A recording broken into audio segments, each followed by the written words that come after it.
बुंदेलखंड की पावन वसुंधरा के मध्य टीकमगढ़ जिले में स्थित अपने हजारों अतिशयों के लिए सुप्रसिद्ध 1000 वर्ष प्राचीन महाअतिशयकारी मूल नायक श्री अजितनाथ भगवान की चमत्कारी प्रतिमा से सुशोभित विश्व के प्रथम रजत तीर्थ श्री दिगंबर जैन अतिशय क्षेत्र बंधाजी की पुण्य धरा पर हो रहा है। संत शिरोमणि आचार्य श्री विद्यासागर जी महामुनिराज के आज्ञानुवर्ती शिष्य मुनि श्री विमल सागर जी महाराज सत्संग का पावन वर्षा योग 2021। ऐसे चैतन्य चमत्कारी तीर्थ से देखिए पावन अभिषेक शांति धारा एवं श्रवण कीजिए मुनि संघ की मंगलवाणी प्रतिदिन प्रातः 10:25 पर सिर्फ पारस चैनल पर। विश्व के प्रथम रजत तीर्थ के सहस्त्रकूट जिनालय में एक प्रतिमा खड्गासन 2,11,000 एवं एक पद्मासन प्रतिमा 1,51,000 की राशि में विराजमान कर पुण्यार्जन करें। साथ ही अपने परिवार के नाम से शांति धारा कराने के इच्छुक दिए गए नंबरों पर संपर्क करें। नमः सिद्धेभ्यः णमो हरिहन्ताडं णमो सिद्धाडं णमो आयर्याडं णमो वज्रायाडं णमो लोये सव्यसाहुडं तारी मंगलम अर्यंता मंगलम सिद्धा मंगलम साहो मंगलम केवली प्रणत्वम मंगलम चत्तारि लोकोत्तम अर्यंता लोकोत्तम सिद्धा लोकोत्तम साहो लोकोत्तम केवली प्रणत्वतमो लोकोत्तमो चत्तारि शरणं पवजामि अर्यन्ते शरणं पवजामि सिद्धि शरणं पवजामि साहो शरणं पवजामि केवली प्रणत्तम धम्मं शरणं पवजामि। ओम ह्रीं श्रीं क्लीं ऐं रं बं मं हम सम तम पम वम मम मम मम हम हम शम शम तम तम पम पम झम झम झीं झीं छीं छीं द्राम द्राम धीं धीं द्रावद्रावण मूर्ति भगवते श्रीमते ओम ह्रीं प्रोम पम पापम खंडे खंडे जय जय दय दय पच पच पाचय पाचय ओम नमो रंझम झीं छीं हम समझम बा पहा हा छाम छीं छूम छोम छा ह्रां ह्रीं भ्रूं भ्रूं भ्रा द्राम धीं द्रावद्रावण मूर्ति भगवते श्रीमती ठाटास्माकम् आचार्य गुरुर् विद्यासागर मुनि सत्संगानां मुनिवर श्री विमल सागर जी महाराज सत्संगानां श्रेष्ठ श्री रविंद्र कुमार जी अरविंद कुमार जी आपटिकल सर परिवार श्री चक्रेश कुमार जी रोहित जी बमहोरी सर परिवार से पराग जैन भोपाल सर परिवार से राजेश जैन गाड़रवारा सर परिवार से श्रीमती पुष्प प्रकाशन जी बंडा स्वास्थ्य लाभ्यार्थम श्री ऋषभ कुमार जी गोयल श्रीमती ममता गोयल बांदरी सर परिवार से सविता आर्यन स्वास्थ्य लाभ्यार्थम श्रेष्ठ श्री मदन लाल जी गुणगांव सर परिवार से प्रेमचंद जी पृथ्वीपुर सर परिवार से विमल चंद जी श्रीमती पुष्पा भोपाल सर परिवार से सकल समाज से सर्वदेश से सर्वराष्ट्र से श्रीरस्तु वृद्धिरस्तु तुष्टिरस्तु पुष्टिरस्तु शांतिरस्तु कांतिरस्तु कल्याणमस्तु स्वाहा एवं अस्माकं कार्यसिद्ध्यर्थं सर्वविघ्न निवारणार्थं श्रीमद्भगवद् सर्वज्ञ परमेष्टि परम पवित्राय नमो नमः।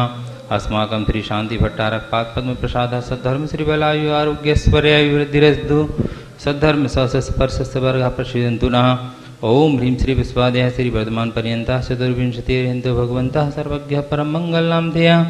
अस्माकं सर्वेषां यः मुत्र च सद्यन्तर्वन्तु सद्धर्मकार्येषु यः मुत्र च सद्यं प्रयच्छन्तु नः। ओम नमो रते भगवते श्रीमते श्रीमत्पार्षदीशंकराय श्रीमद्रत्नत्रयरूपाय दिव्यतेजोमूर्तये प्रभामण्डल मंडिताय द्वादश गण सहिताय अनंत चतुष्टय सहिताय समोषण केवल ज्ञान लक्ष्मी शोभिताय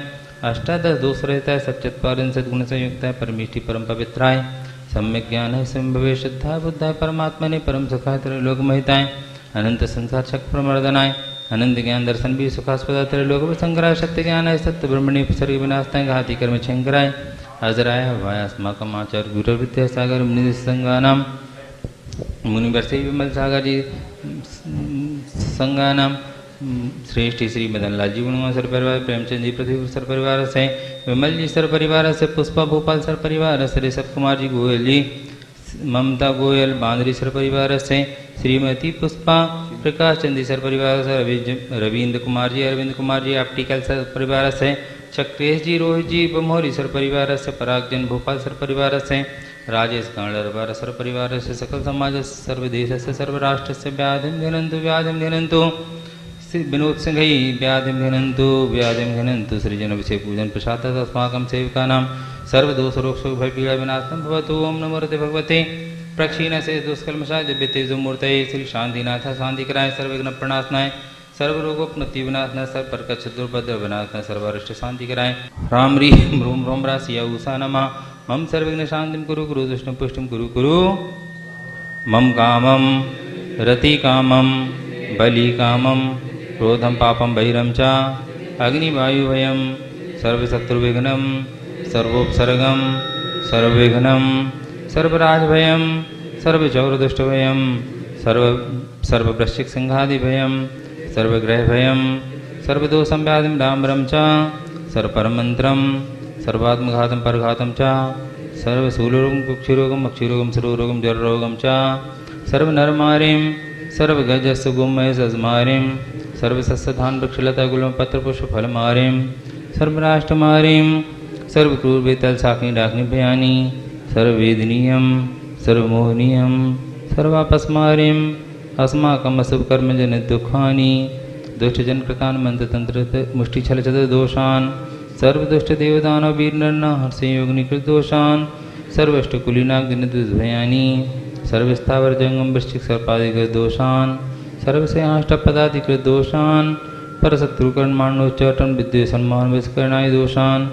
ओम ह्रीं अस्मभ्यं चक्रविक्रम सत्यतेजस्वर शांति पूरे पूरे सर्वजीवानंदनम सर्वजनानंदनम सर्वभ्यानंदनम सर्वगोकुलानंदनम सर्वराजानंदनम सर्वग्रामनगर खेट करवट मठम बंदोणम संवाहानंदनम सर्वानंदनम यशुकम सुश्लोकेशु व्याधि व्यसनवर्जितम अभयम क्षेमारोग्यम स्थिरस्तु विदेते श्री शांतिरस्तु शिवमस्तु जयोस्तु नित्यमारोग्यमस्तु अस्माकम् आचार्य गुरु विद्यासागर मुनि संगानां मुनिवर्षे विमल सागर जी महाराज संगानां श्रेष्ठ श्री रविंद्र कुमार जी ऑप्टिकल सर परिवार से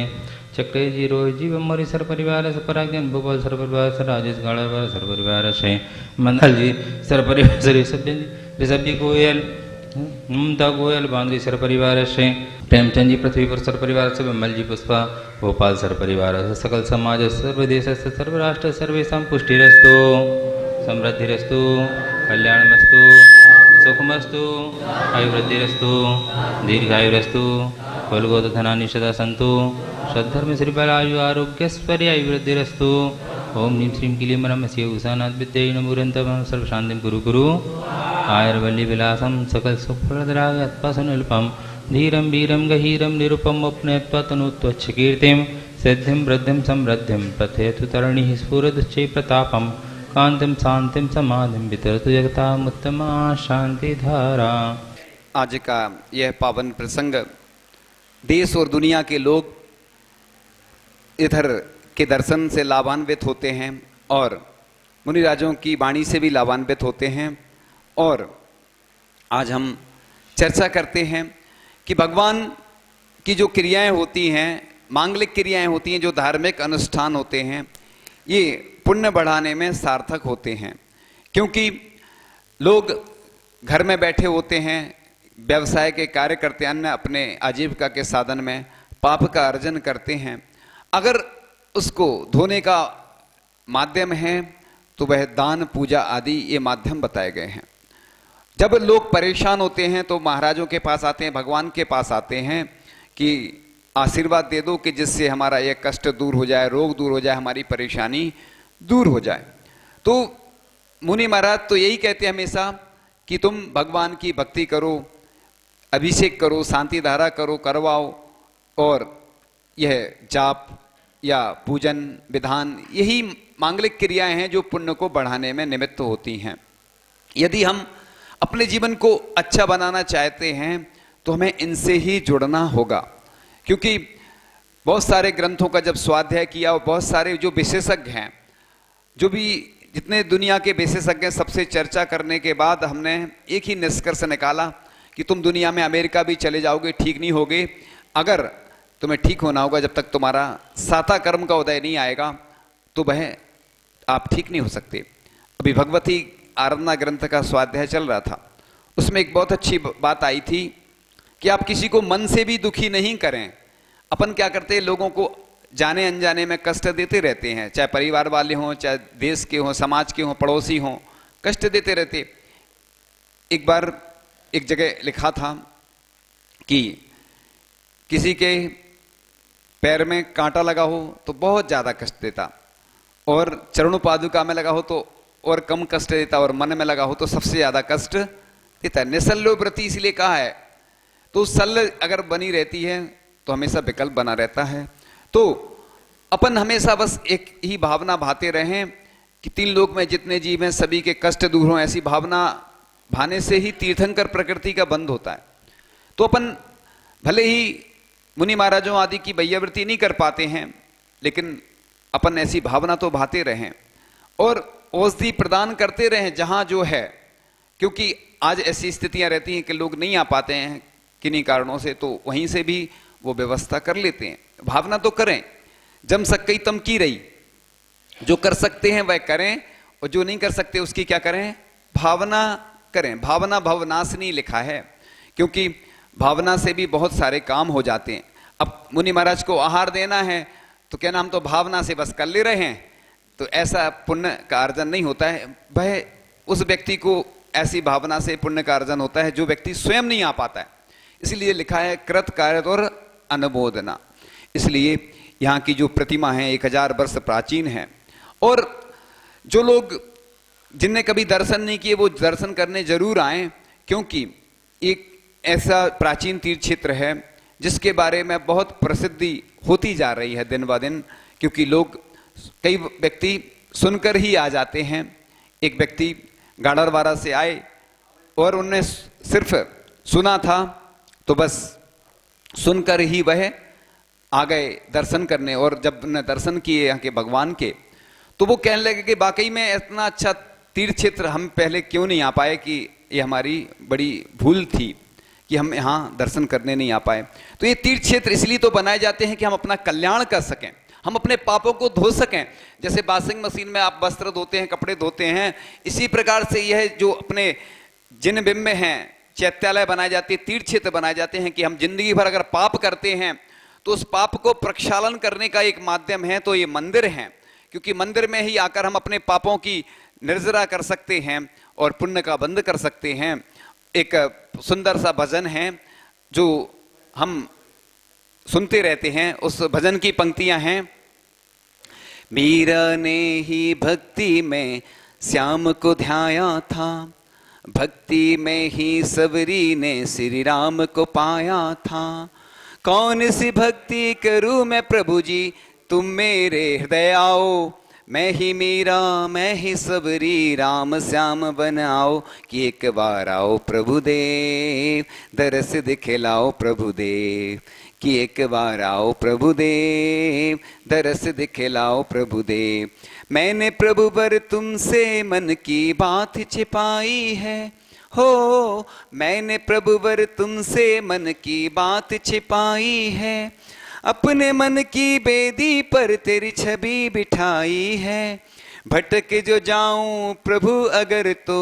थाम मुझे तुम लेना, मैंने तुमको अपना माना, ध्यान भी मुझ पर देना, कि एक बार आओ प्रभु देव, कि एक बार आओ प्रभु देव। मैंने प्रभु भक्ति में ही दिन रैन लगाए हैं,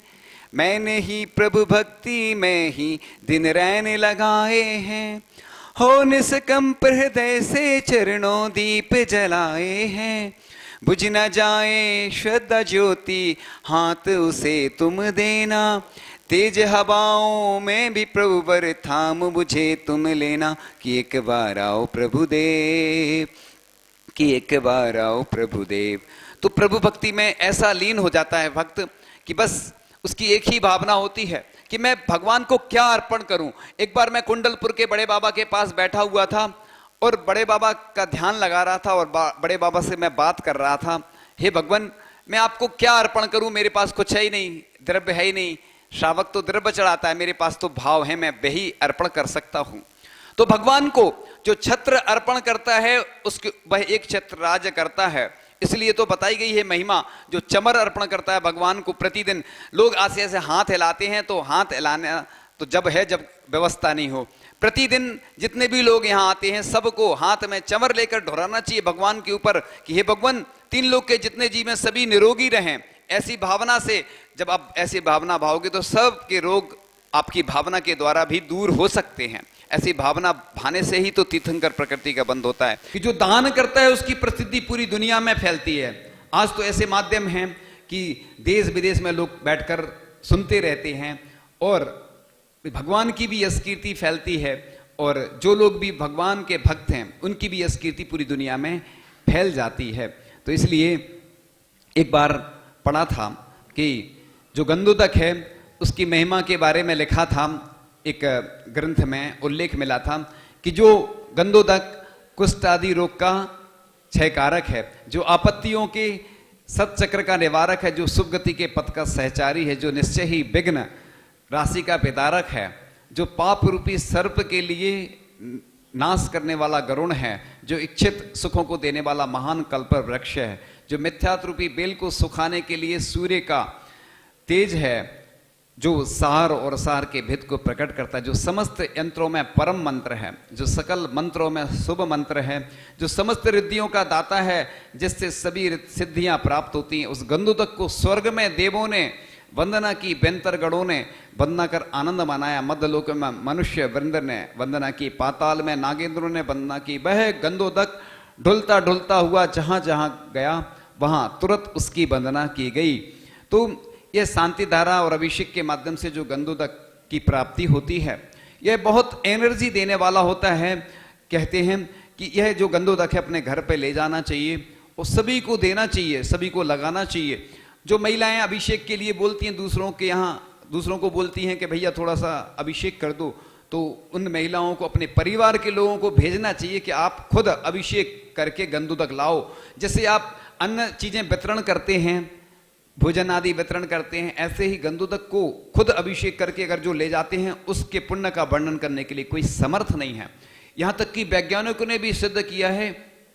कि यह जो गंधोदक है वह हीमोग्लोबिन में वृद्धि करता है। ऐसे कई उदाहरण मिलते हैं कि लोगों की जो कष्ट थे, परेशानियां थी, रोग थे, दूर हो गए। ऐसे हमने बहुत सारे संस्मरण उदाहरण ग्रंथों में पढ़े हैं कि जब यह गंधोदक लगाया गया तो अपने आप उसको शांति मिल गई। पिछले बार चतुर्मास चल रहा था बीना में और बहुत ज्यादा स्वास्थ्य खराब हो गया। एक ब्रह्मचारी जी ने कहा कि महाराज जी शांति धारा करवाओ, लेकिन हमारी शांति धारा के प्रति बड़ी श्रद्धा और आस्था है। और हम बैठ गए और हमारे मुख से भी उच्चारण नहीं हो रहा था शांति धारा का। हमने उनसे कहा कि हम नहीं कर पाएंगे। उन्होंने कहा कि नहीं महाराज जी करो। और ऐसे ही मैंने शांति धारा पढ़ी तो एकदम से ऐसी ऊर्जा आई, ऐसी स्फूर्ति आई, यानी शांति धारा का प्रभाव मैंने खुद देखा है। तो इतनी पावरफुल होती है, इतनी ऊर्जामयी शांति धारा होती है कि विश्व के जितने रोग हैं सब ठीक हो सकते हैं, लेकिन जब तक हमारा पुण्य नहीं होगा। यदि अब असाता को साता में बदलना चाहते हैं तो बस अपने पुण्य को बढ़ाइए। अमेरिका से भी आप टैबलेट लाएंगे